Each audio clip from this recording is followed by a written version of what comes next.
Welcome to RTV. ఆంధ్రప్రదేశ్లో జరుగుతున్న ఎన్నికల మహాసంగ్రామంలో భాగంగా ఆర్టీవీ అనంతపూర్ జిల్లాకి చేరుకుంది. అయితే ఈ అనంతపూర్ జిల్లాకు సంబంధించి ఒక నియోజకవర్గం మీద మాత్రం వందల కోట్ల రూపాయల బెట్టింగ్ జరుగుతున్న పరిస్థితి. సాక్షాత్ అదే ధర్మవరం నియోజకవర్గంలో.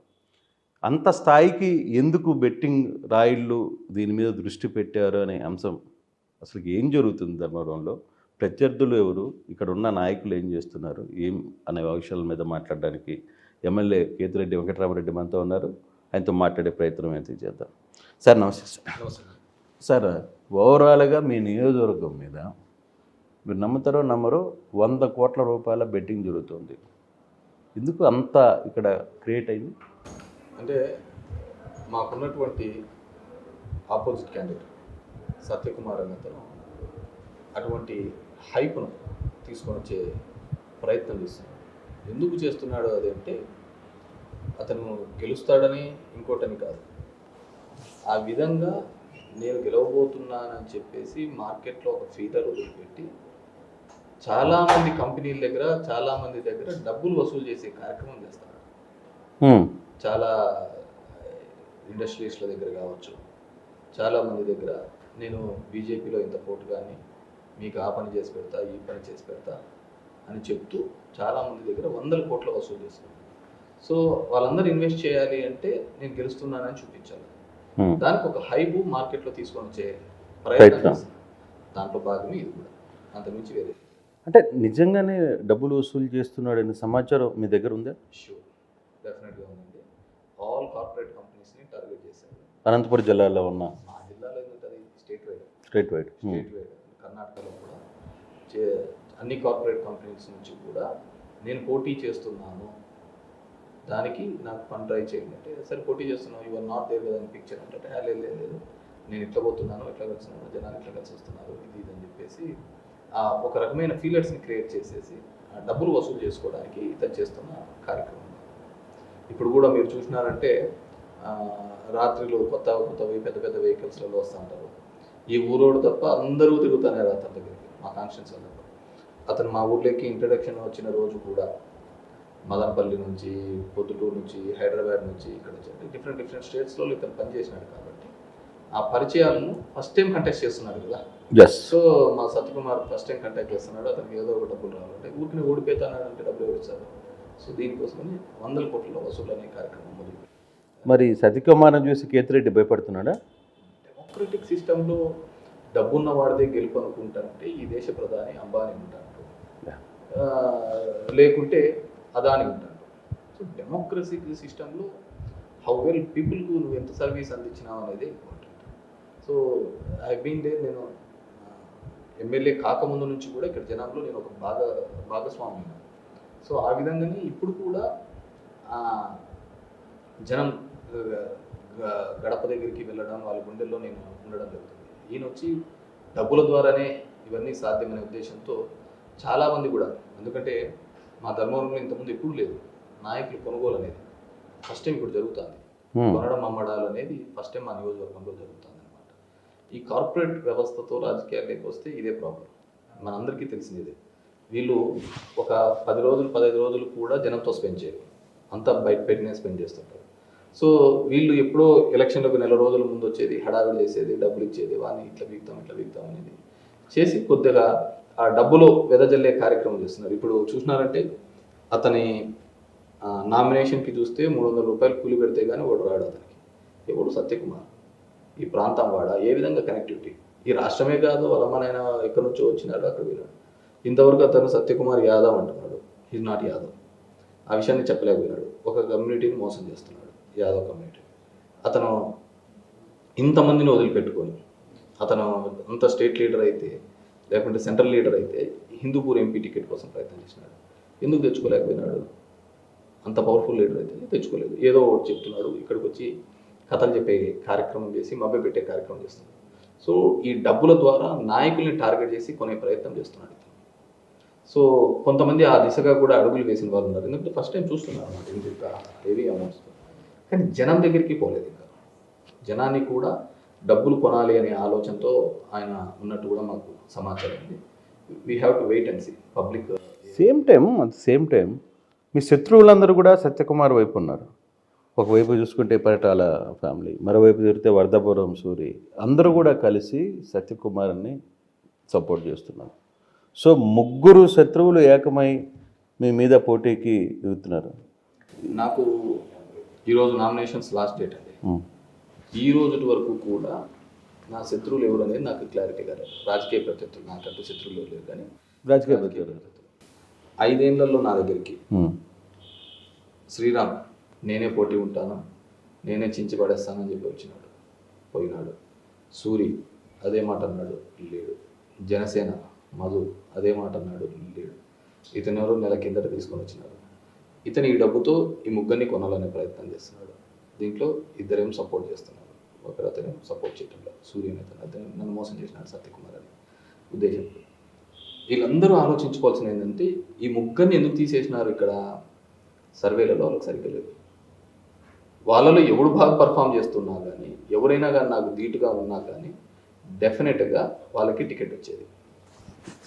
సో ఇవన్నీ కూడా చెల్లని నాణాల కిందకే అయిపోయాయి. శ్రీరామ్ అనే వ్యక్తి మొన్న కూడా ప్రాప్తాల్లో పోటీ చేయాలని మొత్తం అయినా కానీ చంద్రబాబు నాయుడు టికెట్ ఇవ్వలేదు. ఎందుకు ఇవ్వలేదు? సత్యకుమార్ ఎఫెక్ట్ కూడా ఉంది దాంట్లో. అతను లేకపోతే నేను ఇక్కడ చేసుకోలేను అనే ఉద్దేశంతో అతనికి లేకుండా పోతే ఇక్కడ చేస్తాడనేది ఒకటి. మధు అనే తనకి గతంలో జనసేన తరఫున చేసింటే 6,000 ఓట్లు వచ్చినాయి. సో దానికి అతనికి ఇవ్వలేదు. సర్వీస్లలో వీళ్ళు లీస్ట్ పోతారు. సూర్య అనే అతనికి బీజేపీలో ఉండి కూడా నాకు వస్తుందనే టికెట్ని ఇతను తీసుకున్నాడనేది సూర్య యొక్క బాధ, ఆవేదన ఇది. సో వీళ్ళు ముగ్గురు సపోర్ట్ చేస్తున్నారు. వీళ్ళందరూ కూడా యాజ్ ఏ మా పార్టీలో జెండాలు కలుస్తున్నాయి కానీ జనం దగ్గరికి పోవటం లేదు. అజెండా ఏకం కావటం లేదు. సో అన్ని రాజకీయ స్వార్థం కోసమే ఉన్నాయి. సో నేనేమని చెప్తున్నా అంటే బీజేపీకి ఇక్కడ 20,000 ఓట్లు వస్తే ఇంకా భవిష్యత్తులో ఇది తెలుగుదేశం సీట్ కాదు, ఎప్పటికీ బీజేపీనే సీట్ ఇక్కడ. అంటే డెఫినెట్గా అంతేగా వాళ్ళ క్లెయిమ్ పెరుగుతుంది కదా డెఫినెట్గా. జనసేనకి ఎందుకు ఇవ్వలేదు? ఇక్కడ 20,000 దాటింటే జనసేనకి ఇచ్చింది ఖచ్చితంగా. 6,000 ఉన్నాయి కాబట్టి ఇవ్వలేకపోయినారు. ఇప్పుడు 20,000 పర్ఫార్మెన్స్ కానీ బాగుందంటే అది డెఫినెట్గా వాళ్ళ కోటాలోకి వెళ్ళిపోతుంది. ఇప్పుడు కామినేనికి ఇచ్చిన, విష్ణుకుమార్ రాజుకి ఇచ్చిన, ఎందుకు వాళ్ళ పర్ఫార్మెన్స్ లో 20,000 ఓట్లు వచ్చినాయి. ఇప్పుడు తిరుపతి వచ్చినా, మన బద్వేలు వచ్చినా ఎందుకు వచ్చినాయి? ఆ షేర్ కోసం. సో వీళ్ళు శ్రీరాము వీళ్ళు ఎందుకు చేస్తారు? తెలుగుదేశం క్యాడర్ రేపొద్దున వాళ్ళకి సీటే లేదు కదా. ఇంకా ఇది డెఫినెట్గా ఇప్పటికీ కూడా. కానీ మీరు శ్రీరామ వాళ్ళు ఎందుకు చేస్తారని అంటున్నారు, కానీ వాళ్ళ క్యాడర్ లాజికల్ గా థింక్ చేస్తే కానీ వాళ్ళందరి ఉమ్మడి శత్రువు మీరే కదా. నాకు ఎవరితో శత్రుత్వం లేదండి. వాళ్ళు టికెట్ తెచ్చుకోవడం కోసం నన్ను టార్గెట్ చేసినారు. కేతిరెడ్డిని మాట్లాడితే టికెట్ వస్తుందని వాళ్ళ భావన. కానీ వాళ్ళు ఆలోచించాల్సింది ఏంటంటే కేతిరెడ్డికి ఆ విధంగా పేరు ఎందుకు వచ్చింది? కేతిరెడ్డి వాజ్ పబ్లిక్లో ఉన్నాడు. ఎవరు ఒక ఎమ్మెల్యే జనంతో నిరంతరం ఈ విధంగా ఉంటున్నారు అనేది ఈ ఉమ్మడి ఆంధ్రప్రదేశ్లో కావచ్చు, పక్కన రాష్ట్రాల్లో చూడలేదు. సో దానివల్ల కేతిరెడ్డి ఫేమస్ అయినాడు. వీళ్ళు ఆ ఫేమస్ అయిన కేతిరెడ్డిని ఏదో విధంగా తిడితే ఫేమస్ అవుతాం అనుకున్నారు. వాళ్ళకి ఏమైనా 4 వ్యూస్ పెరిగిండొచ్చు, 6 లైక్స్ పెరిగిండొచ్చు తప్ప జనంలో వాళ్ళకి పెరగలేకపోయినారు అనమాట. So end of the day ఎప్పుడే కానీ 1+1 2 కాదు రాజకీయాల్లో. వీళ్ళు ఎంతమంది కలిస్తే అంతమంది డివైడ్ అయ్యే వాళ్ళు ఉంటారు. ఇప్పుడు సింపుల్ థింగ్ చెప్తా. ఇప్పుడు కొత్తగా వచ్చే వాళ్ళకు లక్షల్లో ఇతను పెట్టి కొంటున్నాడు. మరి ఇన్నాళ్ళు పనిచేసిన వాళ్ళు కాపీ టీలు కూడా పోయి తీయటంలే. వీళ్ళు ఎందుకు పని చేస్తా అంటారు? అంతేనా కదా. సో ఇవన్నీ కూడా ఎలక్షన్స్కి వచ్చేకల్లా, 3 లేకి వచ్చేకల్లా ఇప్పుడు జనాలకి ఏమంటారు? నువ్వు నీతో 10 లక్షలు ఇచ్చి కొన్నావు అనుకో, నువ్వు కొన్నావు నాకెందుకు ఇచ్చావు అని అంటారు. ఎంతమందికి ఎన్ని కోట్లని ఇస్తారు? కానీ అదే విషయంలో కేతిరెడ్డి దగ్గర ఉన్న సొంత మనుషులు కూడా వెళ్ళిపోతున్నారు కదా. నేను అంతకుముందు మీరు చూడలేదు, సొంత మనుషులు డబ్బులు పెట్టుకుంటాను. మా దాంట్లో ఎప్పుడూ లేవు. మా దాంట్లో గతంలో ఎప్పుడూ వర్గాల విధంగానే మేము రాజకీయాలు చేసాం. మొట్టమొదటిసారిగా ఒక కార్పొరేట్కు సంబంధించిన లాబీయిస్ట్ వచ్చి ఇక్కడ డబ్బులతో నాయకులు కొనే ప్రయత్నం చేస్తున్నారు. కొన్న వాళ్ళందరూ కూడా పదవులలో మంచి పదవులలో వచ్చిన తర్వాత వాళ్ళకి ఐడెంటిటీ వచ్చిన తర్వాత ఐడెంటిటీ వాళ్ళని కొంటున్నారు. వాళ్ళకి ఐడెంటిటీ వచ్చినది వాళ్ళను చూసి కాదు, నేను ఇచ్చింటే వాళ్ళకి ఐడెంటిటీ. నేను ఆ పైకి తీసుకొని వచ్చాను, వాళ్ళని ఎంపీపీ స్థాయికి తీసుకొని వచ్చినాను కాబట్టి అనుకున్నాడు. అది కాకుండా ఇచ్చింటే అతను అయిపోయింది. సో అతని స్థాయి ఎప్పటికీ జీరోనే. మనం అతని +10లోకి తీసుకుపోయినాడు, మళ్ళీ జీరోలోకే వస్తాడు అతను. So it's not big deal. కానీ మీరు పదే పదే నాన్ లోకల్ అనేది ఒకటి చెప్తున్నారు. రెండవది అతను బీసీ కార్డుని ఉపయోగించుకుంటున్నాడు అని చెప్పి మాట్లాడుతున్నారు. ఏమున్నాయి మీ దగ్గర ఎవిడెన్స్ ఏముంది? మీ దగ్గర నిజంగానే అది ప్రూవ్ నా దగ్గర చేసుకోగలరు? ఉన్నాయి కదా evidence. I have documentary evidence. పొద్దుటూరులో వాళ్ళ గ్రామంలో వాళ్ళ పెదనాన్న, వాళ్ళ కొడుకులు, వాళ్ళ పిల్లోళ్ళు అందరూ కూడా బి సర్టిఫికేట్ మీద ఉన్నారు. అగ్నిక్షత్రియ అని క్యాస్ట్ మీద ఉన్నారు. వాళ్ళ పెదనాన్న సొంత బ్లడ్. అదేవిధంగా యాదవ్ వచ్చి బీసీడి, యాదవ్ వచ్చి బీసీడి, వేరే ఇతను చూపించేది బీసీబీ. నేనేమన్నా అంటే నువ్వు యాదవ్స్కి నీ బీసీడి సర్టిఫికేట్ చూపించమంటున్నావు, నా దగ్గర ఉంది నీకు కాదు అని. అవునో కాదో నువ్వు చెప్పాలా. అది చెప్పలేకపోతున్నాడు. ఎందుకంటే నిన్న కూడా ప్రెస్ వాళ్ళు అడిగినారు. అడిగితే దానికి ఆయన జగన్మోహన్ రెడ్డి ఏది మేము అట్లా ఇది కాదా ఆ విధంగా దాటివేసే కార్యక్రమం చేసినాడు. నువ్వు యాదవా కాదా? యాదవ్ అయితే యాదవ్ అని చెప్పు, దానికి తప్పే ఉంది. కానీ యాదవ్ అనే పేరు మీద నువ్వు ఓట్లు దండుకోవాలనుకోవడం తప్పు. నేను కేతిరెడ్డి వెంకటరామరెడ్డి, మీరు హైదరాబాద్ పోయేటప్పుడు మహబూబ్ నగర్ దగ్గర కేతిరెడ్డి పల్లె అని వస్తుంది. ఆ ఊరు నాదనే కేతలే అవుతుంది కాదు కదా. మా ఊర్లో గుర్రం అని ఉంది ఇంటి పేరు. అది రెడ్లకు ఉంది, కమ్మోళ్ళకు ఉంది, బల్యోళ్ళకు ఉంది, ఎస్సీలకు ఉంది, బోయలకు ఉంది, వీవర్ కమ్యూనిటీకి ఉంది, అందరికీ ఉంది. అట్లా మాత్రం గుర్రాలని మావి అయిపోతాయా? కాదు కదా. యాదవ్ అనేది అతని ఇంటి పేరు, దాన్ని క్యాస్ట్ పేరు. కానీ ముఖ్యంగా రాయలసీమ ప్రాంతంలో, నాకు మిగతా ప్రాంతాలు తెలుసు, కులాలకు అతీతంగా కూడా మన మామ, బావ, అన్న, అత్త ఈ విధంగా పిలుచుకుంటూ పోతుంటాం. అది ఏ క్యాస్ట్ అయినా కావచ్చు. అది ఎస్సీలలో కూడా మామ అంటాం, కులాలకు అతీతంగానే అందరినీ పిలుస్తారు, కులాలతో పిలుస్తుంటాం. ఇతను కొత్తగా ఒక కులం మీద తీసుకొని రావడం అని జరిగింది. అంటే అతను జాతీయ నాయకుడా జాతి నాయకుడా అర్థం కావటం లేదు. జాతీయ నాయకుడు అనేది చెప్తుంటూ ఆ విధమైన భావజాలం వల్ల. సో ఒక least way of the thing మన దగ్గర ఎప్పుడే కానీ గుర్తుపెట్టుకోండి, మన దగ్గర విషయం లేనప్పుడే ఇలాంటి చౌకబారు రాజకీయం చేస్తాం. అదే కులం మతం అనే పేరు మీద రాజకీయం. కానీ మీరు చౌకబారు రాజకీయం అంటున్నాను. ఒక బీసీ ఏదైనా సామాజిక వర్గం కావచ్చు, ఒక బీసీ సామాజిక వ్యక్తి ధర్మవరం వచ్చి పోటీ చేయకూడదా? పోటీ చేస్తే రెడ్లకు ఏమైనా భయమా? రెడ్లు తమ ప్రాబల్యం కోల్పోతామని మీరు ఏమైనా భయపడుతున్నారా? కరెక్ట్ అండి మీరు చెప్పేది. బీసీ అనే వ్యక్తి ఈరోజు కొత్తగా పోటీ చేయడం లేదు. గతంలో కూడా పోటీ చేశారు ఇక్కడ బీజేపీ నుంచి. ఎగ్జాక్ట్లీ, నేను అదే చెప్తున్నాను. ఇతను ఒక్కడే కాదు, 2009లో కంచెన్న అనే అతను వీవర్ కమ్యూనిటీ నుంచి ఇక్కడ పోటీ చేసినాడు. అదే టైంలో సిపిఐ తరపున నుంచి జగదీష్ అనే అతను పోటీ చేసినాడు. He's from Kuruba community. 2014లో రంగన సత్యనారాయణ అని చెప్పేసి కాంగ్రెస్ తరపున పోటీ చేసినాడు. He's from weaver community. 2019లో రంగన సత్యనారాయణ అతను పోటీ చేసినాడు. He's from weaver community. Rajagopal Yadav అని అతను ఫోన్ చేసినాడు ఫార్వర్డ్ బ్లాక్ తరపు నుంచి, అతను యాదవ్ కమ్యూనిటీ. ఇప్పుడు కూడా పోటీ చేస్తున్నాడు. So every time they are contesting. దాన్ని నేను పెద్దగా చూడటం లేదు. ఇట్స్ డెమోక్రటిక్ సిస్టంలో ఎవడైనా వాళ్ళు పోటీ చేస్తూనే పోతుంటారు. ఇప్పుడే కొత్తగా ఎందుకు చూపిస్తున్నారు? ఇప్పుడు కూడా రంగనాథ సత్యనారాయణ వీవర్ కమ్యూనిటీ ఉన్నాడు, బిల్లే నరేంద్ర అని కురవ కమ్యూనిటీ ఉన్నాడు. ఇతను ఇంకా ఏ కమ్యూనిటీని ఇతను చెప్పటం లేదు. నేను ఉన్నాను, దాంట్లో తప్పేముంటుంది? కానీ ఇప్పుడే కొత్తగా తీసుకొని వచ్చినట్టు ఇతను ఫీలింగ్ ఇస్తున్నాడు. నేను అది తప్పుపడుతున్నాను. సో ఇతను ఇప్పుడే 50 ఏళ్ళ తర్వాత ఇది వచ్చింది అని ఇతను అంటున్నాడు. నేనేమంటున్నాను, గత ఇన్ని సంవత్సరాలు ప్రతిసారి పోటీ చేస్తుంటారు. ఎప్పుడు కులాధారితంగా రాజకీయాలు జరగటం లేదు. ఎప్పుడు కులాధారితంగా రాదు. జరిగిన రాజకీయం అంతా కూడా నీ యొక్క పర్ఫార్మెన్స్ ఆధారితంగా జరుగుతుంది. నీ ప్రభుత్వం యొక్క అజెండా, నీ ప్రభుత్వం యొక్క ఆలోచన విధానం వల్ల ఇది జరుగుతుంది. కంచన్న పోటీ చేసినప్పుడు 2009లో పోటీ చేసినాడు బీజేపీ నుంచి. మన్నా పోటీ చేసినాడు. మొన్న లాస్ట్ టైం బీజేపీ తరఫున నుంచి పోటీ చేసిన అతనికి 600 ఓట్లు వచ్చినాయి, 600 ఓట్స్ వచ్చినాయి 2019లో పోటీ చేసినందుకు. ఇప్పుడు కొత్తగా దాన్ని ఎందుకు చూపిస్తున్నారో నేను అంటున్నాను. సో ఇతను నేను బీసీనా ఓసీనా ఇది కాదు, హీస్ మై కంటెస్టెంట్. అంతకంటే నేనేం పెద్దగా చూడటం. అంటే గతంలోకి ఇప్పటికి, గతంలో ఉన్న ధర్మవరానికి మీరు ఈ టర్మ్లో ఉన్న ధర్మవరానికి డెఫినెట్గా చేంజెస్ జరిగాయి, నో డౌట్. దాంట్లో వాటర్ విషయంలో కావచ్చు, రోడ్స్ విషయంలో కావచ్చు. కానీ అక్కడక్కడ కొన్ని లోపాలు ఉన్నాయి. ఓకే, అది అంతర్గతంగా. మీరు గుడ్ మార్నింగ్ ధర్మవరం అనే పేరు మీద మీరు ప్రారంభించిన ఈ కార్యక్రమం ఆల్మోస్ట్ చాలామంది రాష్ట్రాల్లో చాలామంది ఎమ్మెల్యేలు కూడా మిమ్మల్ని చూసిన తర్వాత దాన్ని స్టార్ట్ చేశారు. అయితే ఇప్పుడు అదే కార్యక్రమం అంత సక్సెస్ అయ్యి అంత మంచి పేరు తెచ్చుకున్న కార్యక్రమం ద్వారా కేతిరెడ్డి విపరీతమైన సంపాదన చేశారు, భూ కబ్జాలు చేశారు, ఇల్లు కొన్నారు అనే విమర్శలు కూడా వస్తున్నాయి. దానికి మీరు చాలాసార్లు సమాధానం కూడా చెప్పారు. కానీ ఇంకా పదే పదే ఆ సమాధానాలు అంటే దాన్ని పులి స్టాప్ ఎందుకు పడడం లేదంటే ఏమంటారు? 2006 నుంచి నేను ధర్మవరంలో గుడ్ మార్నింగ్ ధర్మవరం మొదలు పెట్టాను. ఇట్స్ నాట్ ఇప్పుడు కాదు. అప్పుడు ఏం సోషల్ మీడియాలో లేదు. 2 పత్రికలు ఉండేవి. ఆ పత్రికలో ఇంత ఐటమ్స్ వచ్చేది. అవి కూడా నేను చూపించిన 2006లో. మై జర్నీలో పొద్దున్నే నేను 6 కల్లా వెళ్ళడము, అక్కడ ఇష్యూస్ని ఐడెంటిఫై చేయడం చేసుకుంటాను. ఎప్పుడైతే సోషల్ మీడియా అనేది ఒకటి ప్లాట్ఫామ్ వచ్చిన తర్వాత నేను అపోజిషన్లో ఉన్నప్పుడు గుడ్ మార్నింగ్ చేశాను.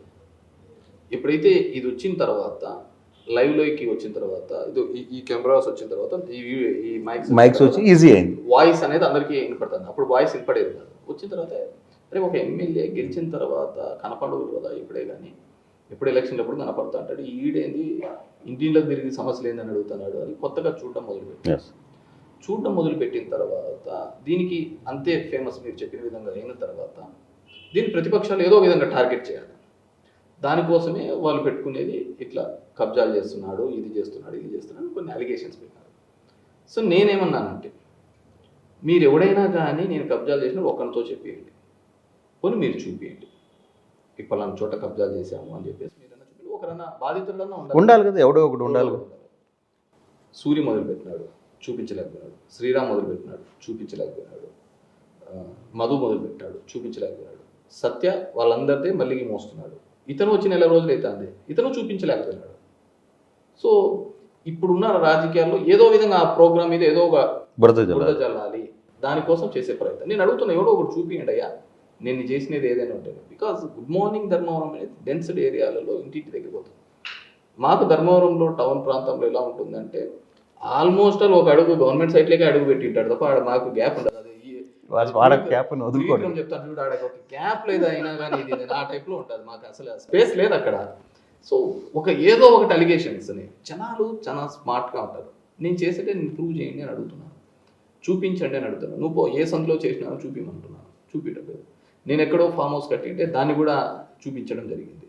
ఫామ్ హౌస్ నా బ్యాంక్ ఉంది, నది కూడా మీరేమో ఫామ్ హౌస్ అంటున్నారు, వాళ్ళు ఏమో ఒక సౌదనం బిల్డింగ్ లాంటిది ఉంటుంది, దాన్ని కూల్ చేస్తాం మేము వచ్చిన తర్వాత అని కూడా చెప్తాం. వచ్చేసి కొత్తగా కట్టిస్తారు, నాకేముంటుంది కానీ అంత నిజంగా అంత పెద్ద ఇది ఉంది. చిన్నదండి, ఇట్స్ ఫ్యాబ్రికేటెడ్. మరి ఒకరోజు మీడియాని తీసుకుని వెళ్ళి చూపించచ్చు కదా. చూపిస్తాను, నాకేముంది. మీరు రేపు పొద్దున ఉంటాను, రేపు ఉంటాను, ఖచ్చితంగా చూద్దాం. నా పెళ్ళిళ్ళని చూసుకుంటుంది, పెళ్ళి చూసుకున్న మీరు ఏ టైం చెప్పినా ఆ టైంకి వస్తున్నాను చూద్దాం. అంటే జనాలకు కూడా తెలిసిపోద్ది కదా, క్లారిటీ వచ్చేస్తుంది. స్మాల్ హౌస్ అండి, ఓకే, లేదు దాంట్లో ఎప్పుడు ఉండదు. అది కరోనా టైంలో బయటికి పోలేక నాకు ఎవ్రీ మంత్ ఎక్కడికో చోట మేము ఫ్రెండ్స్ అంతా వెళ్ళేవారు. కోవిడ్ టైంలో ఎక్కడికి వెళ్ళలేక ఆ టైంలో మేము కట్టించుకున్న ఫ్యాబ్రికేటెడ్ హౌస్, ఫ్యాబ్రికేషన్స్తో కట్టించుకున్న హౌసెస్ 30 lakhsతో కట్టించుకున్నాం అప్పుడు. అంతే, దాని కాస్టింగ్ అది. ఇంకా దాని వేరే గుర్రాల కోట, ఇది గుర్రాలు రావు, వాడు గాడిదలు రావు, వాడు ఇట్స్ ఏ కొండ. సో వీళ్ళ మాటలకి అంటే వాటి మీద డ్రోన్స్ కూడా ఎగరేసే ప్రయత్నం చేశారు కదా. నా ప్రాపర్టీ అంత బ్యూటిఫుల్గా ఉంటుంది. లోకేష్ చూపించిన తర్వాత చాలా మంది కూడా నా ఫ్రెండ్స్ అడిగారు ఎంత బాగుంది అని. ఏంది ఉంటుంది ఏంది లేదు, ఊరికే మీరు వచ్చి ఆ లోకేష్ అంటే వాళ్ళ దగ్గర కొన్ని సినిమాటిక్ కెమెరాస్ ఉంటాయి కదా, దానివల్ల దానికి అందం అంతగా వచ్చింది. So nothing like that. So ఆ విధంగా అలిగేషన్స్ చేసుకుంటా రావడం జరిగింది. సో ఇంతవరకు ఒక్కడు కూడా ఫలానా చోట ఒక అడుగు చేశాను అనేది కూడా లేదు. నాకేం పని ఉంటుందంటే అది ఎక్కడో ఉన్న ప్రాపర్టీస్ని ఇది చేసుకుంటూ పోతుంది. సో నేను నిత్య జీవితంలో పోతుంటాను, నేను ఎప్పుడు జనం దగ్గర పోతాను. నేను అలాంటిది ఏది జరిగినా కానీ నన్ను వచ్చి అడుగుతారు కదా జనాలు, ఇట్లా నువ్వు మా దాంట్లో ఇట్లా చేసినావు, ఇది చేసినావు, లేదు పక్కనోడు కన్నా చెప్తారు. అంటే నేను ఎప్పుడు టౌన్లోనే ఉండేవాడిని, ఇంటి దగ్గరే ఉండేవాడిని. ఇప్పుడు మిగతా వాళ్ళంటే ఊళ్ళో ఉండరు, ఎప్పుడో వస్తూ అంటారు, రాజకీయాలు పోతూ అంటారు. సో ఏ రోజు పోయినప్పుడు నేను జనం దగ్గరికి వెళ్తున్నాను. నేను ఎవరికి కనపడకుండా పోతే పెద్ద ఇష్యూ కాదు, కనపడుతున్నప్పుడు నాకు క్వశ్చన్ చేస్తాను. సో నేను ఆన్సర్ చేసుకోవాలి కదా. నాది అది కాక లైవ్ రన్ అవుతా ఉంటుంది, ప్రోగ్రామ్ లైవ్ మొత్తం లైవ్లోనే ఉంటుంది, మొత్తం లైవ్ రన్ అవుతా ఉంటుంది. కాబట్టి నేను ఎక్కడికి తప్పించుకోవడానికి కాదు. సో ఇవన్నీ ఊరికే ఫాల్స్ అలిగేషన్స్. సో నేనైతే సత్య కూడా వచ్చినాడు, ఇది ఇన్నాళ్ళు అవుతుంది కదా. శ్రీరామ్ వచ్చినాడు, సూర్య వచ్చినాడు, మధు వచ్చినాడు, సత్య వచ్చినాడు, అంతమంది వచ్చినారు. వీళ్ళు ఎవరైనా చూపించచ్చు కదా. దానివల్ల ఊరికే బేస్లెస్ అలిగేషన్స్. కానీ ఇన్ని కోట్లు సంపాదించాడు వెంకటరామరెడ్డి అనేది ఒక పెద్ద అలిగేషన్. భూ కబ్జాలు చేస్తున్నారు, రియల్ ఎస్టేట్స్ దగ్గర కమిషన్లు వసూలు చేస్తున్నారు అనేది జరుగుతున్న అలిగేషన్స్. కానీ ఈ అలిగేషన్స్ మీరు చెప్తుంది మాట ఒకటే, దీనికి సంబంధం ఒక్కటి ప్రూవ్ చేయండి, ఒక్కడన్నా చెప్పండి అనేది. కానీ ఇది కేతిరెడ్డిని కాదని కేతిరెడ్డి మీద మీ నియోజకవర్గంలో విమర్శించి నా దగ్గర ఈ ప్రూఫ్ ఉందని చెప్పే ధైర్యం అవతలోడికి ఉండాలిగా. వాళ్ళకందరికీ అంత పొడిగిలనే కదా నా మీద పోటీకని వచ్చినారు కూడా. సో ప్రూవ్ అంత పొడిగిలనే కదా, విషయం ఉంటేనే కదా, లేకుంటే ఎందుకు చెప్తా అంటారు. సో నాకు ఎన్ని కోట్లు ఉన్నాయని నా అఫిడవిట్ చూసే తెలుస్తారు. నేను అఫిడవిట్ ప్రజెంట్ చేశాను, నా ఆస్తులు ఎన్ని ఉన్నాయని. దట్స్ మై ప్రాపర్టీస్, అంతకంటే వేరేది ఏం లేదు. సో దాన్ని వీళ్ళు భూతత్వంలో చూపించే ప్రయత్నం కానీ ఇది కానీ చేస్తున్నారు. కానీ ఒకవేళ నేను అలాంటిది ఏదైనా చేసినా ఖచ్చితంగా వాళ్ళే చూపిస్తారు కదా నాకు, జనాలే అడుగుతారు కదా. ఇంకా మిగతావన్నీ కూడా బేస్లెస్ అలిగేషన్స్ అని, జనాల మీద ఏదో ఒకటి కేతిరెడ్డి అనే వ్యక్తికి మరక అంటించాలి అనే దాంట్లో తప్ప లేదు. రాబోయే ఈ వారం రోజుల్లో పవన్ కళ్యాణ్ ధర్మవరం రాబోతున్నాడు. పవన్ కళ్యాణ్ కేతిరెడ్డి సంగతి మాట్లాడతానని చెప్పి చెప్తున్నారు. ఏం చేస్తారు? వెల్కమ్ అంటే పవన్ కళ్యాణ్ నా గురించి మాట్లాడితే నేను పవన్ కళ్యాణ్ గురించి మాట్లాడతాను. దానికి ఉంటుంది, దానికి ఆ ఇంటికి అతను గొప్ప అయితే నా ఇంటికి నేను గొప్ప. So I want spare anyone. అతను మంచిగా మాట్లాడితే నేను మంచిగా మాట్లాడతాను. సో అంత మించి వేరే నో వన్ బాదర్డ్. అతను ఏంటండి పొలిటికల్ సిస్టమ్ వచ్చిన తర్వాత నెవర్ సీన్ 12 ఏళ్ళుగా వచ్చి నన్ను ఇది చేయండి నన్ను ఎమ్మెల్యే చేయండి అని ప్రాధాయపడే నాయకుడిని ఫస్ట్ టైం చూస్తున్నాను అనమాట.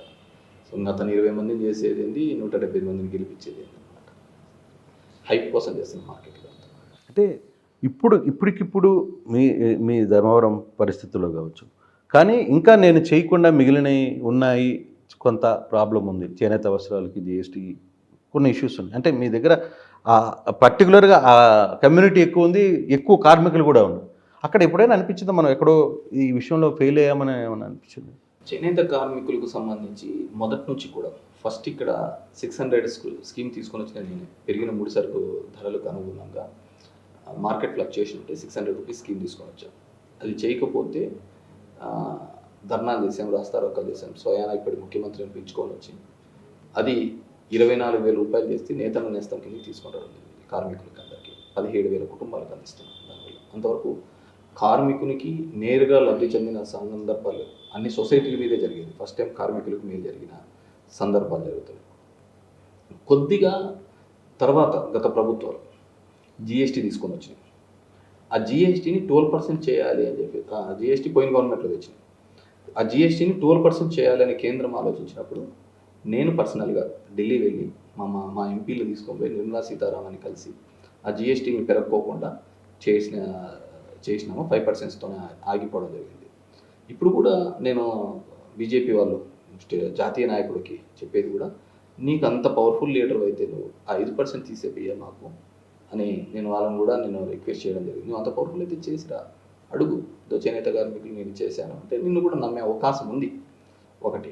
రెండోది, ఇక్కడ ఒక సమస్య మా దాంట్లో బాగా పట్టి పీడిస్తున్న సమస్య ఏంటంటే, మేమంతా కూడా వివిధ వాళ్ళకు శారీస్ అమ్ముతాం. అంటే బయట వాళ్ళకందరూ షాపులు, పెద్ద షాపులకు అందరికీ అమ్ముతాం. వాళ్ళ దగ్గర నుంచి మాకు పేమెంట్స్ రావడంలో కొద్దిగా ఇబ్బంది పడుతున్నాం. ఇప్పటికి చూస్తే దగ్గర ఒక 500-600 కోట్ల డబ్బులు రావాలి. మొన్న కూడా విజయవాడలో ఒక సంఘటన జరిగి ఇమీడియట్గా కేసు చేసి అన్ని చేశారు. సో దానికి ఒక చట్టబద్ధత తీసుకొని వచ్చి ఇన్ని రోజుల లోపల రిటర్న్ పేమెంట్స్ కావాలి అని చెప్పేసి చేస్తేనే, ఎందుకంటే వీళ్ళకి పేమెంట్ వస్తేనే కార్మికునికి ఇవ్వాలి. ఇది లేట్ అయ్యే కొద్దీ కార్మికుని కూడా నిదానంగా చీరను వేయండి అనే ఆలోచన చేస్తాడు. ఒకటి. రెండోది, మా ధర్మవరంలో నేసే చీర మాకు ఇక్కడ 20,000 రూపాయలు అయితే హైదరాబాద్కి కానీ బెంగళూరు కానీ సిటీస్ పోయారు కల్లా, ఆ షాపింగ్లో కాంప్లెక్స్లలో దానికంతా మెయింటెనెన్స్ పెట్టాడు కల్లా అది 1 లక్ష రూపాయలు అయితే ఈజీగా అవుతుంది చీర ప్రోడక్ట్. సో నేను మా ధర్మవరాన్ని ఒక రిటైల్ హబ్గా చేయాలి, దానికి మార్కెటింగ్ కోసం కూడా ఇప్పటికే తయారు చేసిన. రండి మా ధర్మవరానికి, ఇక్కడే తీసుకోండి, ఇక్కడే కొనుక్కోండి. ఎందుకంటే Bengaluru is the nearest city. And ఉన్న దానిలో సిల్క్ ప్రోడక్ట్స్, సిల్క్ చీరలు ఇక్కడివే కంచికి పోతాయి. మా చీరనే కంచి చీరగా అమ్ముతున్నారు. సో అదే ఇక్కడికి వస్తే ఆ డబ్బులు ఏదో మాకే వస్తాయి. మేము ఈ పార్టీలకు అమ్మాల్సిన అవసరం, ఇన్ని కోట్లు బ్లాక్ కావాల్సిన అవసరం ఉండదు. అప్పుడు కార్మికునికి కూడా డిమాండ్ పెరుగుతుంది. సో అది ఆలోచిస్తున్నాం, దాని తగ్గట్టుగా అడుగులు కూడా వేస్తున్నాం. సో నెక్స్ట్ దాంట్లో అది ప్రమోట్ చేయాలనేది ఒకటి. రూరల్ ప్రాంతానికి వచ్చేకల్లా మన రాయలసీమ ప్రాంతంలో సాగునీటి కోసం ఇబ్బందిగానే ఆల్రెడీ ఒక రిజర్వాయర్ శాంక్షన్ చేసాం ఈ గవర్నమెంట్లో 700 కోట్ల రూపాయలతో. ఆ వర్క్ జరుగుతుంది, 40% అయిపోయింది. కొద్దిగా ఇరిగేషన్ ఛానల్స్ అనే అయిపోయి 25,000 ఎకరాలకు ఆయకట్టు వస్తుంది అనమాట. So that's my priority. అదేవిధంగా ఇప్పుడు కొత్తగా ఒక 80 కోట్లతో ఒకటి గ్రౌండెడ్ ప్రాసెసింగ్ యూనిట్ తీసుకొని వచ్చాం.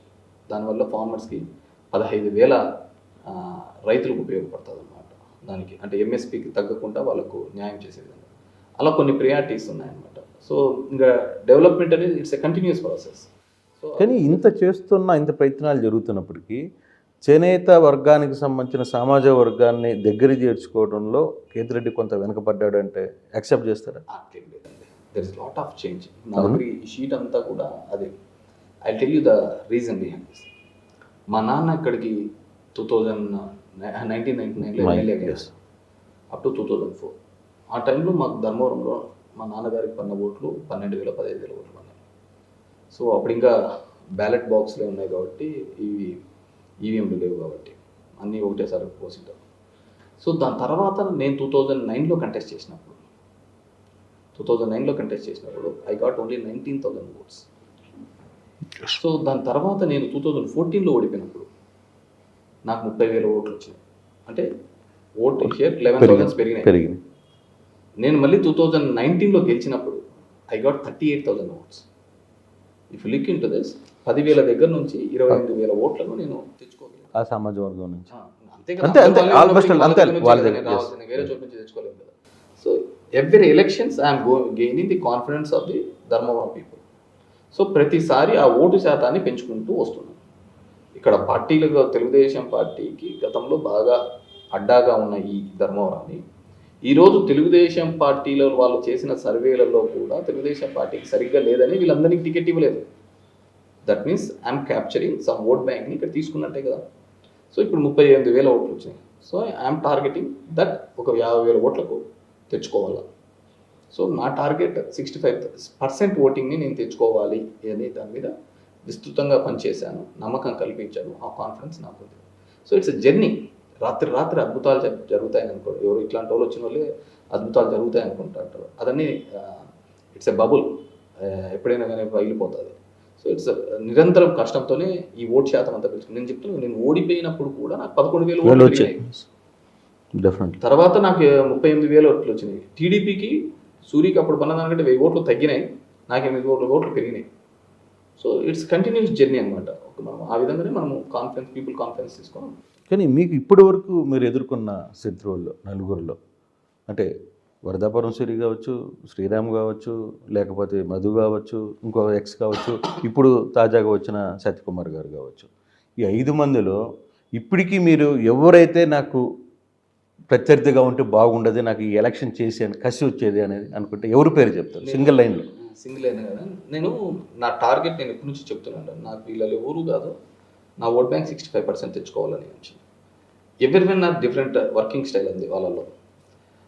శ్రీరామ్ చూస్తే అతని నేచర్ క్రైమ్ నేచర్, ఎప్పుడు ప్రొవొకేషన్ చేయడము, నేను వస్తే చంపేస్తాను గింపేస్తాను అనే నేచర్తో అతను పోయేవాడు. సూరి చూస్తే హడావిడి చేసేవాడు బాగా, 100 కాళ్ళు అట్లా ఇట్లా తీసుకొని వచ్చి ఇది చేసుకున్నాను. మధు ఐడెంటిటీ కోసం ప్రయత్నం చేసేవాడు. మధు ఐడెంటిటీ నన్ను గుర్తించండి, నేనున్నాను, ఒకడున్నాడు గుర్తించండి ఆ టైప్లో మధు. సత్య అనే వ్యక్తి ఇతన్ని ఒక డిఫరెంట్ టైప్ ఆఫ్ ఇదనమాట, ఒక హైప్తో కూడుకొని ఇది చేసుకుంటే డిఫరెంట్గా ఇది చేస్తారు. ఎవరైనా their own style of functioning. కానీ ఎవడు కూడా నేను వీళ్ళ ఎవరిని శత్రువులుగా నేను పెట్టుకోలేదు. నేను 65% ఓట్ షేర్ని తెచ్చుకునే పద్ధతినే చేసుకుంటా పోయినాను. కానీ వీళ్ళకి ఎప్పుడు చేసినా కానీ నేను ఎప్పుడే కానీ వాళ్ళు మాట్లాడిన మాట నేను ఎప్పుడు కౌంటర్ కూడా ఇవ్వలేదు ఇంతవరకు కూడా. నేను ఎందుకు కౌంటర్ ఇవ్వలేదు ఇంతవరకు అంటే వీళ్ళలో ఎవడుంటాడో తెలియదు నాకు అని చెప్పేసి. ఇతను వస్తాడని నేను అనుకోలే కదా. చివరికి వచ్చింది ఈరోజు నామినేషన్లు అయిపోయేంత వరకు నేను ఏ నాయకుడి మీద కూడా నేను కౌంటర్ కూడా ఇలా ఏదో పడతానర్లే తిప్పాలని చెప్పేసి. కానీ ఈరోజు కొంచెం సీరియస్ అలిగేషన్లే చేసినట్టున్నారు. నేనేం సీరియస్ చేయలేదు, రియాలిటీ చెప్పాను. రియాలిటీ క్రాస్ చెక్ చేసుకోండి. అనవసరంగా వ్యక్తిగతంగా చేస్తే నేను వ్యక్తిగతంగానే మాట్లాడాల్సి వస్తుంది. కానీ అవతల వాళ్ళు కూడా ఈ ధర్మవరాన్ని అధర్మవరం చేశాడు అని కూడా మాట్లాడుతున్నారు. అతను అసత్యం మాటలు మాట్లాడుతున్నాడు కాబట్టి అవన్నీ నేను ఏం చేశానో చెప్పమంటున్నాను. 5 ఏళ్లలో ఒక ఫ్యాక్షన్ మర్డర్ జరిగిందా? జరగలేదు. 5 ఏళ్లలో ఒక బెదిరింపులు జరిగినాయా? జరగలేదు. ఎక్కడైనా కానీ ఎవరికైనా కానీ అన్యాయం చేసినాం కానీ ఇబ్బంది జరిగిందని చెప్పి ఎవడో రాసిచ్చిన స్క్రిప్ట్ను చదవడానికి నువ్వు అంత దూరం నుంచి ఎందుకు రావాలా? ఆల్రెడీ ఇంతకుముందు చదివినవి ఉన్నాయి కదా, అవే ప్లే చేసుకుంటా అండి. ఫేస్లో ఇప్పుడు ఏఐ వచ్చినాయి కదా, ఆర్టిఫిషియల్ ఇంటెలిజెన్స్, అదే నీ మొహం పెట్టేసి అయిపోతుంది కదా. So you have to give some confidence to people. Kethi రెడ్డిని తిడితే నీకు ఓట్లు రావు, అది చాలా మిస్లాజిక్. ఆ మిస్లాజిక్తోనే వాళ్ళందరూ వెళ్ళిపోయినారు. You have to prove your self by saying your policy. నీ పాలసీ ఏందో నువ్వు చెప్తేనే నువ్వు నాయకుడు అవుతావు. కానీ పాలసీ చెప్పుకుంటే ఇప్పుడు అవతలలో తిట్టుకుంటా పోతా అంటే ఇప్పుడు పవన్ కళ్యాణ్ పరిస్థితి లాగవుతుంది. Pawan Kalyan doesn't have any policy. అతనికి ఏం కావాలా, ఏం ఆచరణ చేస్తాడు, ఏంది లేదు. వాళ్ళ ఆలోచన అంతా ఆలోచన ఏంది, బట్టలు ఇప్పి తిప్పుతాము, డ్రాయర్లతో తిప్పుతాము, పాతాలను దొప్పుతాము, చెప్తూ కొడతాము. ఇవి వాళ్ళ పాలసీలు అయిపోయినాయి. ఇతని పాలసీ ఇతను కూడా పెట్టినాడు. ఈడీ ఉంది, సిబిఐ ఉంది, ఇంకోటి ఏంది ఏదో చెప్తుండే, ఇన్కమ్ ట్యాక్స్ ఉంది. ఇవన్నీ మేము వాళ్ళు గెలవంగానే ఫస్ట్ మీ మీద ఈడీ రైడ్ జరుగుతుంది, ఇన్కమ్ ట్యాక్స్ జరుగుతుంది, ఇవన్నీ జరిగిపోతుంది. ఏదైనా జరిగిందిలే కానీ అంటే ఇది అన్నీ. ఇంకోటి ఏందో నేను ఏదో చెప్పినాడు, ఏ జైల్లో ఉంటాడో కూడా తెలియదు, కలుపుకోలేరు అని కూడా నేను ఏదో మాట్లాడినాడు. ఇదేమన్నా బ్రిటిష్ కాలంలో ఉందంట. బ్రిటిష్ కాలంలో అప్పుడు చెప్పేవాళ్ళు, ఒకరిని తీసుకొని పోతే ఏ జైల్లో ఉన్నాడు కూడా తెలియకుండా అండమానికి ఎత్తేవాళ్ళు. తర్వాత ఇతను మేబీ ఇతను అండమానికి కూడా ఇన్ఛార్జ్ కాబట్టి ఆ విధంగా ఉంటుంది. అది డెమోక్రటిక్ సొసైటీ. ఎన్నాళ్ళని ఇట్లా బెదిరించాను, నా దగ్గర ఏంది ఉంటుంది, పుట్టకోసం ఏంది లేదు, ఇతను పీక్కోవడానికి దగ్గర ఉంటే డబ్బున్న వాళ్ళ దగ్గర చేయొచ్చు అంటే ఇట్లాంటివన్నీ వాళ్ళు ఏదైనా భయపడతారు. సరే, నిజంగా మీ దగ్గర నిజంగానే ఏం లేదా? అంతే, ఏంది లేదు. ఏది కావాలంటే మీరు ఏదైతే అప్పుడు బిట్టు చూపించారు అంతే. అంతేనా? మిగతా పైన ఎక్కడ ₹1 సంపాదించడం కావచ్చు, ₹1 తీసుకోవడం కానీ ఏం లేదు. కానీ అదే ఎవిడెన్స్ వాళ్ళు ఒకరోజు మీరైతే వాళ్ళ మీద ఉన్న ఏదైతే ఎవిడెన్స్ నా దగ్గర ఉన్నాయని అంటున్నారో అదే ఎవిడెన్స్తో వాళ్ళు బయట పెట్టిన రోజు కేతిరెడ్డి ఏం చేస్తాడు? డెఫినెట్గా ఉంటే ఖచ్చితంగా దాని మీద మాట్లాడతాం కదా, ఒక డిస్కషన్ జరగాల్సిందే కదా. ఏ విధంగా చెప్తాడు, ఊరికే కాదు కదా. నా మీద ఒక allegation you are welcoming welcoming కదా, ఖచ్చితంగా డెఫినెట్గా. ఇంతవరకు బేస్లెస్ అలిగేషన్స్ కదా. ఊరికి అది చేసినాడు, ఇది చేసినాడు, దౌర్జన్యం. నేను దౌర్జన్యమే చేసింటే ఇతను ఈడు మాట్లాడేవాడా? నేను దౌర్జన్యమే చేసింటే ఇంత మాటలు మాట్లాడేవాడు కాదు కదా. ఇప్పుడు రాయలసీమ ప్రాంతంలో మొదటి నుంచి ఫ్యాక్షన్ నుంచి వచ్చిన తర్వాత నా యొక్క ప్రస్థానం ఎలా జరిగింది, నాకే మోజు కాదు, దూలా కాదు రాజకీయాల్లో. మా నాన్న చనిపోయినప్పుడు తప్పనిసరి పరిస్థితుల్లో మా వర్గాన్ని నిలబెట్టుకోవడం కోసం నేను రాజకీయాల్లోకి వచ్చినాను. అవునా లేదా? ఒకడు వచ్చి నన్ను పొడుస్తాను, చంపుతానంటే ఎందుకు కూడుకుంటాను? అంత దూరం వస్తే అంతే చూసుకుంటాంలే అనుకుంటాం, అంతే కదా. దానికి వేరేది ఏమి ఉండదు కదా. సో ఇలాంటివన్నీ కూడా గుడ్డ బెదిరింపులకు భయపడము, ఇది చేయడం. మనం చేసేది ఏంటంటే మనం ఏదైనా డెమోక్రటిక్గా ఉన్నామా, మనం మాట్లాడే భాష ఎలా ఉండాలి అనేది చాలా ఇంపార్టెంట్. అది విస్మరిస్తే అదేవిధంగా కూడా కౌంటర్స్ ఉంటాయి. ఫైనల్గా ఇప్పుడు జరుగుతున్న ఎన్నికల్లో కేతిరెడ్డి కొంత అంచనా వేయడంలో పర్ఫెక్ట్ చేస్తాడని పర్సనల్గా నాకైతే ఐ నో ఇట్. మీ అంచనా ఏంటి? ఎన్ని సీట్లు రాబోతున్నాయి? అధికారంలోకి ఏ పార్టీ రాబోతుంది? మీరేమన్నా బ్యాక్ ఎండ్లో ఉన్నారా? బ్యాక్ ఎండ్ ఏం చెప్పినా YCP we are going to get complete absolute మెజార్టీతో రావడం జరుగుతుంది. డెఫినెట్గా మా వెల్ఫేర్ కావచ్చు, మా సిస్టమ్ అంతా కూడా వర్కౌట్ అయిందంటే కదా. అంటే అసలు ఎవరు అనుకున్నారండి పోయినసారి 151 వస్తాయని? వచ్చినాయి లేదా? ఇట్స్ సైలెంట్ ఓటింగ్ ఇది పబ్లిక్లో. ఎవడైతే ప్రజల గురించి అంటే అగెనిస్ట్గా మాట్లాడాలనుకున్నవాడు రోడ్డు మీద వచ్చి మాట్లాడుతున్నాడు, ఓటు వేయాలనుకున్నవాడు సైలెంట్గా ఉన్నాడు. బయట మాట్లాడే 100 గురించే మనం డిస్కస్ చేస్తున్నాం. సింపుల్ థింగ్ చెప్తా, our journey started with 2 seats, yes, again 18 seats, again 63 seats, again 151 seats. మేము 175 కోరుకోవడంలో తప్పలేదు కదా, because our graph is like that. So కోరుకోవడం లేదు, అలాంటి ఎఫర్ట్స్ పెట్టినాం. వీఆర్ హ్యావింగ్ ఒక క్లీన్ అజెండా ఉంది, ఒక క్లియర్ డైరెక్షన్ ఉంది మాకు. ఇదో నేను చేసినవి నచ్చితే నాకు ఓటేయండి, ఇవి మేము చేసాము అని మేము వెళ్తున్నాం. చంద్రబాబు ఏం వెళ్తున్నాడు ఆ పద్ధతిలో? ఏదో రోజుకు ఒక చోటికి పోయినామనుకో, ఆ సందర్భాన్ని బట్టి కలుగురు గంపలాగా ఒక వాగ్దానం చెప్పడం, ఒక మాట చెప్పడం. దట్స్ ద రీజన్ వాళ్ళ మేనిఫెస్టో ఇంతవరకు జనం లేకపోలేదు, వాళ్ళ మేనిఫెస్టో ఇంతవరకు నమ్మటం లేదు. సో ఇక్కడ జగన్మోహన్ రెడ్డి నేను చెప్తే చేస్తా, అది ఎంతైనా కావచ్చు, అది ఏదైనా కావచ్చు. సో అది ప్రజల్లోకి కలిగించడం. నేను ఇంకోటి చెప్తా, ఏ వాలంటీర్ సిస్టమ్ని అయితే వద్దన్నాడు, ఏ వాలంటీర్ సిస్టమ్ గోనె సంచులు మోస్తా అన్నాడు, ఏ వాలంటీర్ సిస్టాన్ని మొగోళ్ళు లేకపోతే ఇంట్లోకి పోతాన్ని కించపరిచినాడు, still we are making that volunteer సిస్టాన్ని మళ్ళీ తీసుకొని వస్తాము అని చెప్పి చంద్రబాబు అన్నాడు. అంటే హీఈస్ యాక్సెప్టింగ్ అవర్ గవర్నమెంట్. ఏ సచివాలయ వ్యవస్థ తీసేను అంటున్నాడు, హీఈస్ యాక్సెప్టింగ్ అవర్ గవర్నమెంట్. ఏ పథకాలు అయితే తీసేను అంతకు మించి ఇస్తున్నాడు అంటే హీఈస్ యాక్సెప్టింగ్ అవర్ వెల్ఫేర్. ఇంకా ఏ దాంట్లో అతను యాక్సెప్ట్ చేయటం, అన్నీ యాక్సెప్ట్ చేస్తున్నాడు కదా. అతను యాక్సెప్ట్ చేయండి ఏంటంటే 3 రాజధానులు తప్ప అన్నీ యాక్సెప్ట్ చేస్తున్నాడు. 3 రాజధానుల అంశం ఏంటంటే we have taken the decentralise policy from ground level. ఆ గ్రౌండ్ లెవెల్లో ఏ విధంగా ప్రతి 50 ఇండ్ల నుంచి ఒక వాలంటీర్ మొదలుపెట్టి 2000 ఇండ్లకు సంబంధించి ఒక సచివాలయ వ్యవస్థ మొదలుపెట్టి ఒక పార్లమెంటుకు సంబంధించి ఒక జిల్లాను మొదలుపెట్టి తర్వాత మేము తీసుకొని వచ్చినది 3 రాజధానులు 3 ప్రాంతాల్లో సమాన అభివృద్ధికి తీసుకొని రావాలనేది మాకు. సో ఈ పాయింట్ వరకు అయితే అందరూ యాక్సెప్ట్ చేస్తున్నాడు కదా, అది ఎక్కడ తీసేయడం అంటాం లేదు, దాన్ని మించి చేస్తామంటున్నారు. They are accepting all the things కదా, ఇంకేముంటుంది చెప్పండి. మేము మా ప్రభుత్వం వస్తే ఇది తీసేస్తామని ఒక్కటైనా చంద్రబాబు చెప్పే ధైర్యం కూడా లేదు లేదు కదా. లేనప్పుడు హీస్ యాక్సెప్టింగ్ అయినప్పుడు మాకు అంతకంటే ఏముంటుంది, హీస్ మా ప్రమోట్ చేసినట్టే కదా మమ్మల్ని, అంతేనా కదా. మన జరిగిన ఇన్సిడెంట్ అదే కదా, అంతే కదా, మమ్మల్ని ప్రమోట్ చేస్తున్నట్టే కదా. ఇవన్నీ మేమే చేస్తున్నప్పుడు, ఇవన్నీ కొనసాగిస్తున్నప్పుడు నిన్నెందుకు కొనసాగించాలా? నిన్న ఆల్రెడీ 3 సార్లు చూసినారు. 3 సార్లు ముఖ్యమంత్రి, 14 సంవత్సరాలుగా ఉన్నావు, సీనియర్ అన్నావు, అనుభవస్తుడు అన్నావు, అన్నీ ఉన్నావు. మళ్ళీ ఈరోజు మమ్మల్ని ఎదుర్కోలేక ముగ్గురితో రోజుకో మాట అంటావు, రోజుకో ఒకరిని తిడతావు, ఒకరిని పొగుడుతావు, ఒకరిని ఎత్తుకుంటావు. ఇవన్నీ పబ్లిక్ చాలా కీన్గా అబ్జర్వ్ చేస్తుంటారు. Political leaders feel that we are smart అని, కానీ పబ్లిక్ ఆర్ స్మార్ట్. జనం చాలా తెలివైన వాళ్ళు, ఎవరి వల్ల వాళ్ళకి మేలు జరుగుతుందో వాళ్ళ వెంటనే ఉంటారు. అదే దాంట్లో వేరేది ఏంటి సార్. ఫైనల్గా ధర్మవరానికి మరోసారి కేతిరెడ్డిని ప్రజలు కేతిరెడ్డికి ఓటు వేయాలి, ఎందుకు ఓటు వేయాలి? డెఫినెట్గా అండి, ఇప్పుడు కంటెస్ట్ చేసే క్యాండిడేట్లతోనే కదా నన్ను కంపేర్ చేయాల్సింది. డెఫినెట్గా చేయాలి, అంతే కదా. కేతిరెడ్డి అనే వ్యక్తి మీ బిడ్డ, ఇక్కడ 18 సంవత్సరాలుగా మీతో అనినిత్యం మీతో కలిసిపోయి ఉన్నాడు. ఎటువంటి గొడవలు లేవు, ఎటువంటి ఫ్యాక్షనిజాన్ని ఎక్కడ ఉంటుంది. డెవలప్మెంట్ ఈరోజు ఈ టెన్యూర్లోనే 5,000 కోట్లకు జరుగుతుంది నా కాన్స్టిట్యూన్సీలో. 5,000 crores నేను ఒక ఎమ్మెల్యేగా ఉండే 5,000 crores జరుగుతుంది. వెల్ఫేర్ స్టేట్ అంతా కూడా 86% వెల్ఫేర్ జరిగితే నా కాన్స్టిట్యూన్సీలో 94% జరుగుతుంది. 104,000 ఇండ్లు ఉంటే 97,000 ఇండ్లకి ఇస్తున్నాం welfare. Amount is 3,000 crores rupees. Welfare development చెప్పాను, వెల్ఫేర్ చెప్పాను, లా అండ్ ఆర్డర్ చెప్పాను, హాస్పిటల్, స్కూల్స్, గడి కట్టించిన నేనే, బడి కట్టించిన నేనే, పేదలకు ఆదుకున్నా నేనే. అన్నిటికీ మించి ఎవరికి ఏ కష్టం వచ్చినా కూడా ముందు ఉండేది వాళ్ళకి ఆదుకునేది ఒక కేతిరెడ్డి. మిగతా వాళ్ళు వస్తూ ఉంటారు, కనపడకుండా పోతూ ఉంటారు.